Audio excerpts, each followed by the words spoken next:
Boa noite, vamos começar o Evangelho com uma mensagem do livro Caridade. Em torno da caridade. Não ouvides que a caridade é o coração no teu gesto. Espalharás o ouro a mancheias. Entretanto, não se sabes emoldurar de carinho a tua manifestação de bondade.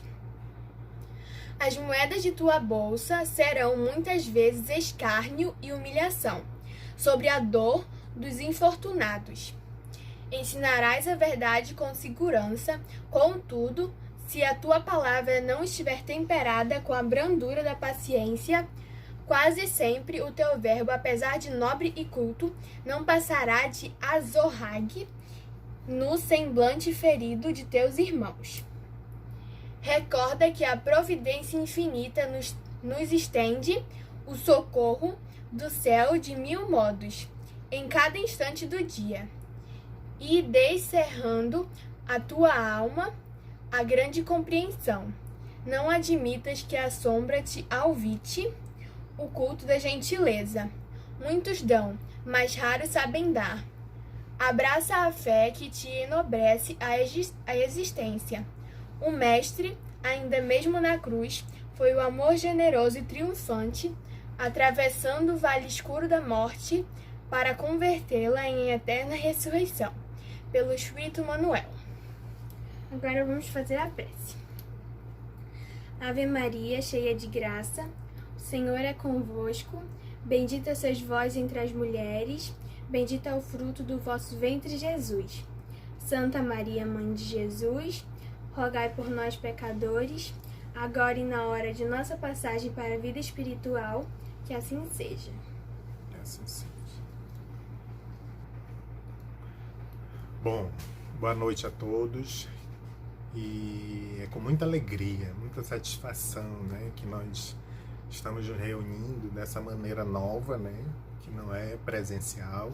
Não estamos em nossa casa espírita, né, que para muitos é o nosso refúgio, é o nosso lar, onde nós estamos unidos com pessoas, né, que comungam das mesmas ideias, que gostam do trabalho, que gostam da evangelização, que gostam de estar em contato com Jesus. Esse momento nos pede, né, um cuidado um pouco maior, de ficarmos em casa, pela necessidade do momento em nossa terra. Todos nós, principalmente espíritas, sabemos que esse é um processo natural, apesar de parecer um pouco dolorido, né, de mudanças, né, no meio social. E isso faz com que as pessoas passem a refletir um pouco mais, né, sobre os valores que são importantes para a nossa vida aqui na Terra e nossa passagem para a vida imortal. E todos nós sabemos, né, principalmente como espíritas, que o nosso planeta já vem em alguns momentos se transformando para uma nova ordem, né, de sociedade, com pessoas mais respeitosas entre si, levando em consideração, né, a nossa regra que a gente fala, a nossa regra de ouro, né, que é fazer aos outros tudo aquilo que nós gostaríamos, né, que os outros nos fizessem.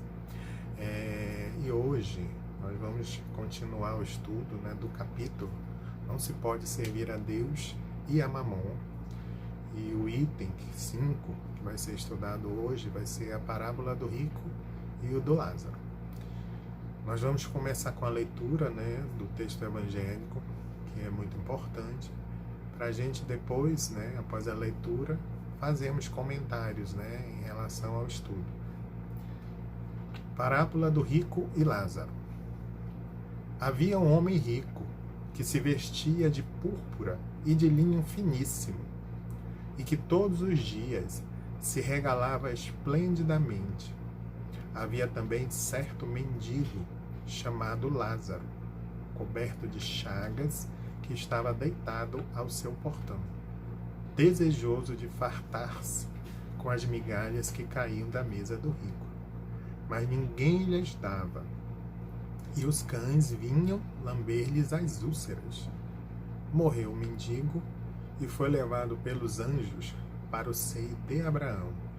Morreu também o rico e foi sepultado no Hades, estando em tormento, levantou os olhos e viu ao longe Abraão e a Lázaro no seu seio. E clamou: Pai Abraão, tem compaixão de mim, e manda a Lázaro que molhe a ponta do seu dedo e me refresque a língua, porque estou atormentado nesta chama.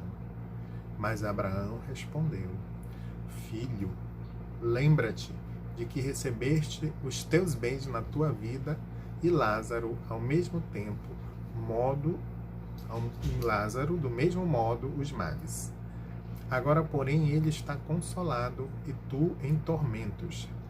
Demais, entre nós e vós está firmado um grande abismo, de modo que os que querem passar daqui para vós não podem, nem os de lá passar para nós. Ele replicou: Pai, eu te rogo, então que o mandes à casa de meu pai, pois tenho 5 irmãos, para os avisar, a fim de não suceder virem eles também para este lugar de tormento. Mas Abraão disse: Eles têm Moisés e os profetas, ouçam-nos. Respondeu ele: Não, pai Abraão, mas se alguém for ter com eles dentre os mortos, hão de se arrepender. Replicou-lhe Abraão: Se não ouvem a Moisés e aos profetas, tampouco se deixarão persuadir, ainda que ressuscite alguém dentre os mortos. Isso está no Evangelho de Lucas, capítulo 16, versículo 19 e 31. Essa parábola, né, de Jesus nos traz reflexões importantes. E antes da gente adentrar um pouco e comentar diretamente sobre esse ensinamento, eu vou fazer a lembrança de 2 situações aqui que são importantes. Primeiro, que esse Lázaro dessa parábola não é o mesmo Lázaro que foi ressuscitado por Jesus, tá? Isso é importante. São 2 figuras diferentes no Evangelho. E ele tece um comentário, né, falando de Abraão e o seio de Abraão. E depois também fala do Hades. O que seriam essas 2 situações que Jesus lembrou na parábola? Uma delas é bem interessante. O Abraão, como a gente entende, até para não se alongar muito, é o pai dos judeus, né, diretamente. Foi visto como um homem firme na sua fé, né, e a tal ponto, né, que ouviu de Deus que ele levasse o seu filho, que era Isaac, em sacrifício, para honrar ao pedido divino, né, para mostrar que ele realmente está de acordo com o que Deus assim gostaria que ele fizesse. Até que num determinado momento, próximo, né, já de sacrificar o seu filho, Deus volta para ele, né, e diz que ele não precisa fazer isso, que ele foi correto, né, em seu posicionamento, em acreditar no que Deus havia pedido. Ele usou realmente da fé que ele tinha em Deus para sacrificar o seu filho. E aqui o que é importante é que ele lembra que Lázaro, quando morreu, foi para o seio de Abraão. O que seria isso? Olha como essa ideia, né, da vida espiritual sempre existiu. O seio de Abraão, como Jesus aqui lembra, nada mais é que o plano espiritual. É o local onde todos nós, após a morte, vamos nos encontrar, né? Lógico, cada um na condição, né, que vai adentrar o mundo espírita, né? E essa condição, lógico, como todos nós sabemos, espíritas, né, é de acordo com a vida que nós tivemos aqui na Terra. E nesse caso, Lázaro, ele foi para a seio de Abraão, foi para uma parte da vida espiritual, a parte mais feliz, porque ele conseguiu, com a sua existência de dificuldade e sofrimento, compreender que era a vontade de Deus. E passou a se encontrar num lugar de mais felicidade, né, onde ele podia transitar, né, sem sofrimento, né, podia realmente fazer o que o rico fazia aqui na Terra, né? Estava usufruindo dos bens, achando que a felicidade era utilizar os bens materiais, né? Então Lázaro com a recompensa, né, de uma vida vitoriosa, passou a viver com felicidade.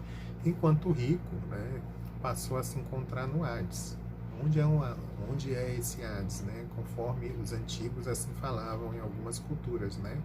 É um local circunscrito, próximo da crosta da terra, né? Onde as pessoas que não tiveram uma vida boa, uma vida justa, né, aqui na terra, ou foram maus, não necessariamente, né, perversos, mas mal porque viveram como egoístas e orgulhosos, né, e foram para esse local. E o que é bem bacana de lembrar aqui, era um local que eles podiam se comunicar, né? O rico que estava no Hades conseguia ver, né, Abraão e o Lázaro, né? E também pede, né, para Abraão que ele consiga falar com Lázaro, né, para que Lázaro molhe a ponta dos dedos com a água e que possa colocar, né, em sua boca para que ele beba, né? E isso é importante da gente lembrar, né? A água que ele está falando aqui, que Lázaro lembra, que o rico está pedindo, não é água, né, que vai aliviar a sede física, né? É a água do esclarecimento, né? A água da reflexão, a água que muda as ações e as nossas atitudes, né? Então, dado, né, eu acho que essa explicação que é importante, vamos comentar um pouquinho sobre a parábola, né? A parábola aqui é uma exaltação, né, à prática constante da caridade, que é uma das bandeiras, né, uma das máximas do Espiritismo, né? A caridade faz parte, né, desse contexto das nossas vidas, né? E a forma que Deus se utiliza para que as pessoas se auxiliem. A parábola é muito clara, ela traz dois pontos, né, totalmente extremos, né? Os dois filhos, né, de Deus, que todos nós somos, com condições diferentes de existência aqui na Terra, né? O rico, né, teve a oportunidade, né, de ter meios materiais de auxiliar os outros. Só que, como nós sabemos, e o Evangelho sempre nos lembra, a riqueza é uma provação um pouco mais difícil. Por quê? Porque ela exalta os nossos sentimentos, né? As nossas ideias, né? E ela nos permite, né, pelo poder que ela exerce, acharmos que tudo que a gente faz aqui na Terra é para a gente usufruir. Nos deixa mais egoístas, né? Mais orgulhosos. Nosso pensamento passa a ser só em nossos gozos pessoais, e isso foi muito lembrado, né? O rico em nenhum momento se lembrou, né, de auxiliar Lázaro. E Lázaro, né, traz a provação da pobreza, né, que sabemos que é também tão dura quanto, né? Mas ele na parábola acredita nos desígnios divinos, né, e passa a viver na dificuldade com resignação e coragem, né? Compreende a sua necessidade. Ou seja, ele estava pensando na sua vida material, mas com vistas na vida futura. Porque ele sabia, se ele tivesse uma vida apesar dos sofrimentos e dores, mas uma vida de acordo com a vontade de Deus, ele podia ganhar o passaporte para uma vida vitoriosa no plano espiritual. E isso garantiu a ele, né, essa passagem, né, para a vida futura, uma vida mais feliz. E eu acho que é bom ressaltar que essa condição, né, de riqueza e de pobreza, ela carrega, né, um laço profundo, uma das leis que ele rege, né, o nosso universo, que é a lei de causa e efeito, né? E Deus, né, ele não nos julga diretamente pelo que nós somos aqui na Terra, mas pelo que fazemos, né, com a condição que nos é permitida nessa existência. Então não vamos nos alongar pelo tempo, né, e vamos finalizar com a prece. Senhor Jesus, nós agradecemos profundamente pela oportunidade, Senhor, de estudar, de nos unirmos em pensamento, pensando na humanidade e o nosso papel de espíritas cristãos nessa nossa nova etapa de mundo. Guarda-nos, Senhor, hoje e sempre, que assim seja.